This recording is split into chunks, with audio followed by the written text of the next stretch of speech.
Okay, so great thing. Radio's working.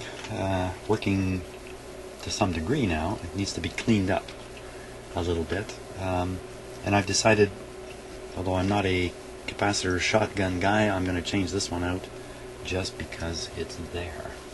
Which one? This one.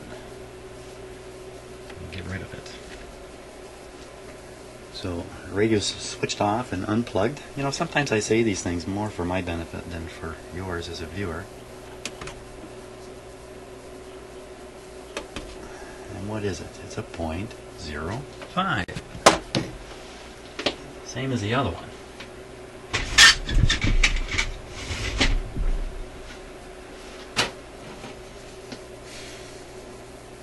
Fit in there very nicely.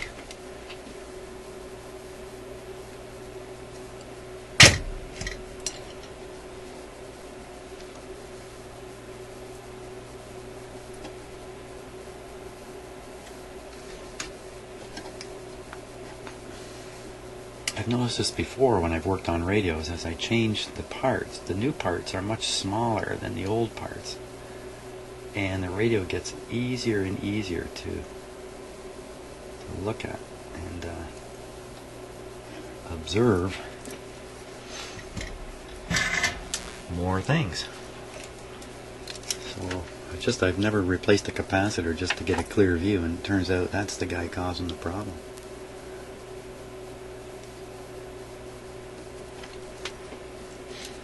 And what was the problem exactly with that capacitor? Well, it could be no capacitance left. It's kind of dried up and lost its electrical capacity, whatever that is exactly. You ever wonder why originally capacitors were called condensers? The person who named them had a vision as to what the capacitor was doing to electricity. And that's where that word condense came out. They had the impression it was condensing electricity. And you know, that may not be terribly far wrong in a sense. A capacitor, that word's not very descriptive. I'll give you a better example. Volts. Originally, nobody talked about volts. They hadn't decided to honor Mr. Volta yet by using his name. So when they talked about electricity and what we call voltage, back then they talked about pressure. Now, doesn't that make a lot of sense? Isn't that really what voltage is? But unfortunately they've named it with a nonsense name. The name of a person. I'm not saying the guy was nonsense. He wasn't. He was a great scientist. Same thing with current. Now we tend to say current a lot. Then sometimes we'll say amps, and eventually get to ampere, which is another guy's name. But we still use the term current. And current, you know, you can picture current like in a river and stuff like that. So that's a word that means what it says. Amps doesn't, and volts doesn't. Resistance does. It's interesting. We don't talk about ohmage too much anyway. We tend to talk about resistance, which is another word that describes what it is. Oh, come on. Yeah. Okay, I'm going to move the camera. The ideal position for my hands is right where the camera is. Now it better work, having said that.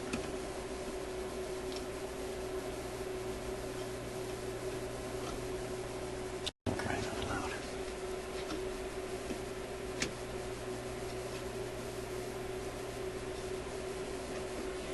Hurry, man, the blood pressure's dropping. Hurry.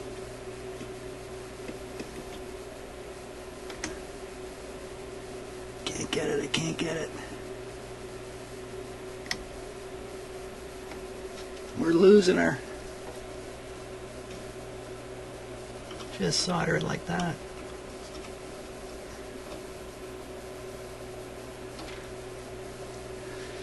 I will just solder it like that.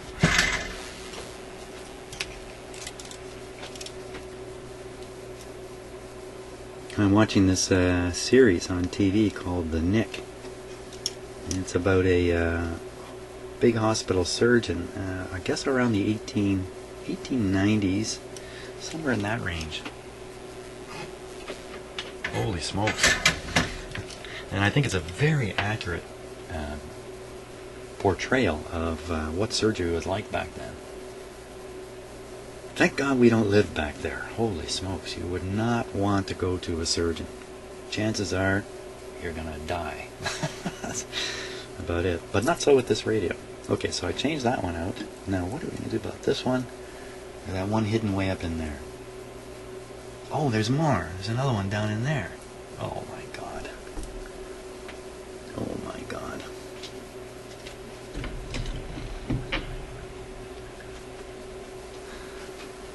Okay, so what is that one doing? This one here. Give me a poker. This one here.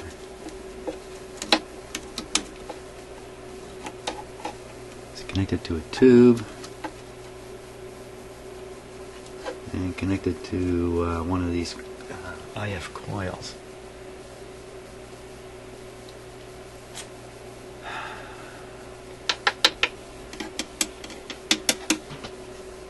I don't know, we'd have to measure some voltage across that. I don't think I'm going to do it offhand. Got another one right here. This one looks to be electrolytic to me.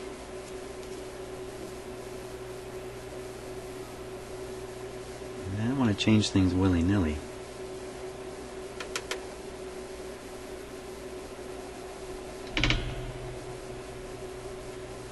Well, what if changing that has fixed the radio? How do I know? Obviously I don't know anything. So let's play it again. Play it again. Check it out. See what we got.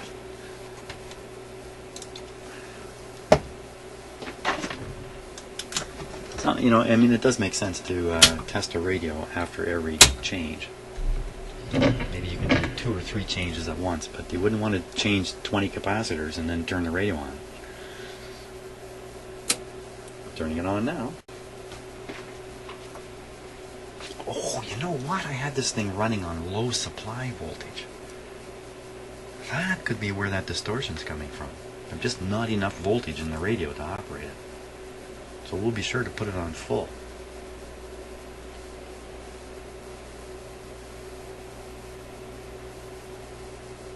Well, I take that back. It's actually operating at pretty much full voltage here. I don't have much restriction in my... What do we got?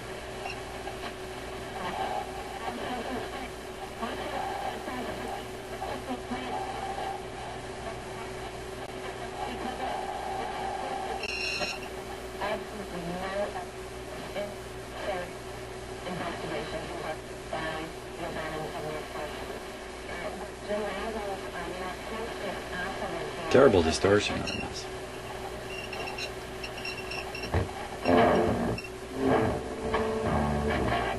Wow.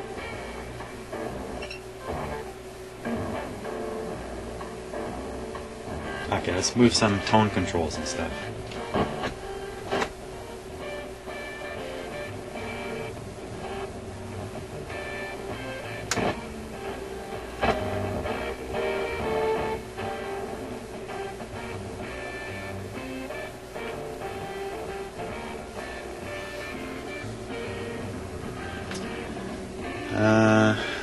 We could listen, we could, yeah, what I might want to try is pick the signal off. You know what? Let's feed in a controlled signal off the signal generator at radio frequency, tune it in, put a nice clean tone in, and then with the scope, look and see if the tone is clean coming into these final output tubes. And if it's producing a nice clean tone coming out of the radio part of the radio, then we know the problem is still in the output section. But yeah, it's not a good idea to me. Not sure how you feel about it, but so that's going to involve this guy up here. Switch that on. here's the RF output, which we will want to connect to the antenna input right here. That's probably good enough, just like that.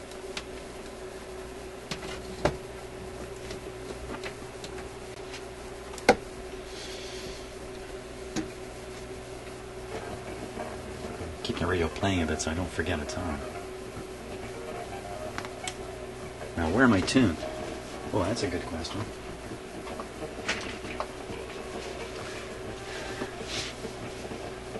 It looks like I'm on 640.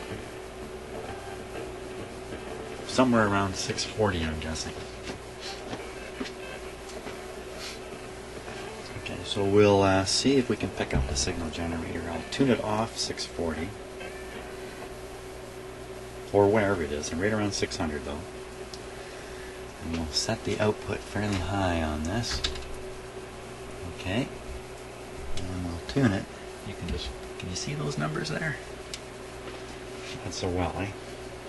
Yeah, come down a bit. You can see it a little better there, maybe.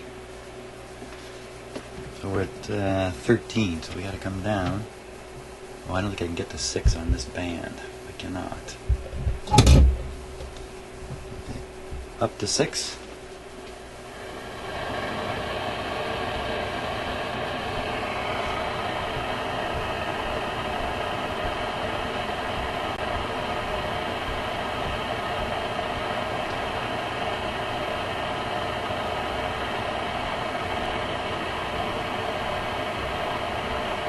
Yeah.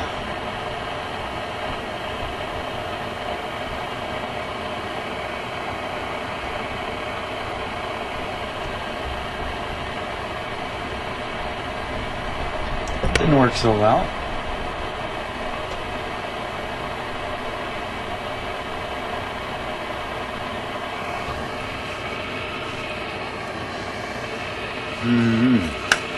Okay.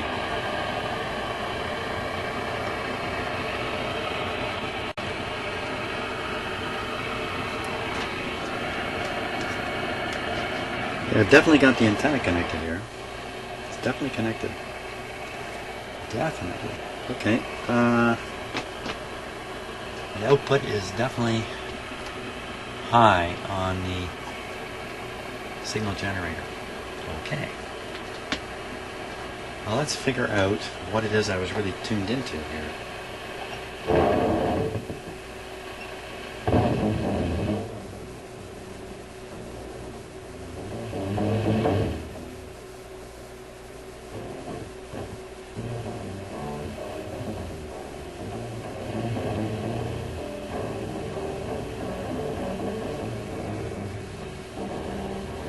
If it's not AM radio, it's shortwave, and it's not likely to be shortwave.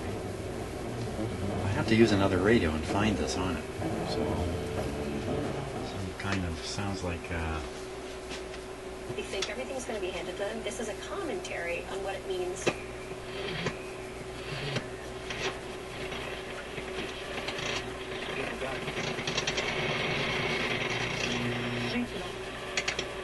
Four-star station.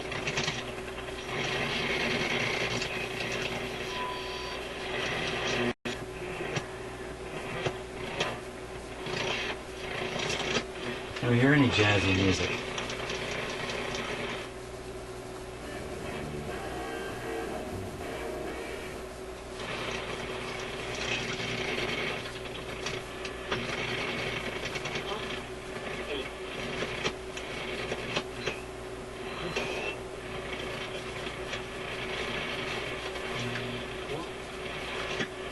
You lose, they suck.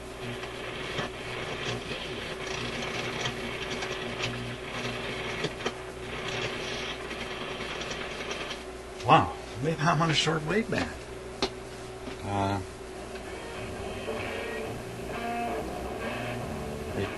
What is happening? Oh, there's FM on this radio. Wah, wah, yeah, yeah, yeah. We're listening to FM here. Well, that's no good. I don't want to listen to FM. That's another whole bag of trouble. Let's get off this. So let's see if we can figure out where this band switch works. Okay, so I'm at one end. one far end. Sure enough, that would be the FM. Duh! Call me slow. Okay, let's go to shortwave. AM radio.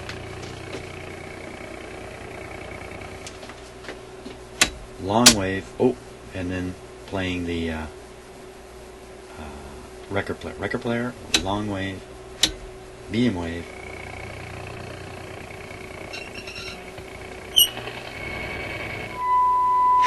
Guess what? Signal generator. There it is, loud and clear. Loud and clear? Clear? Oh yes, the distortion we're hearing is bad FM. Doesn't mean it's bad AM. Yeah. Okay, let's get something tuned in here. Other than that.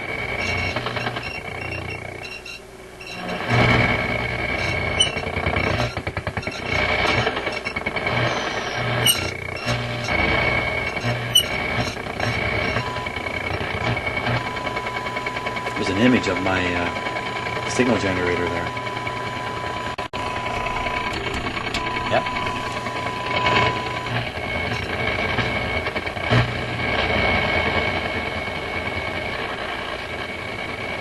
What happened? My tuning knobs come loose.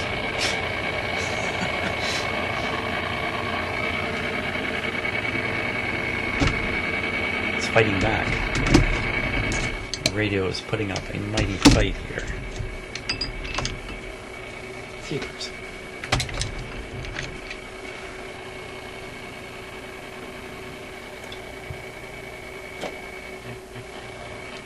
Okay. I did not succumb to that. But it doesn't want to pick up a single signal. Okay, so let's tune it to, it's 800 on the dial. And now I'll tune my signal generator to 800. 515. Can I make it to 800? Cannot make it. Yes, I can make it to 800. Here we go.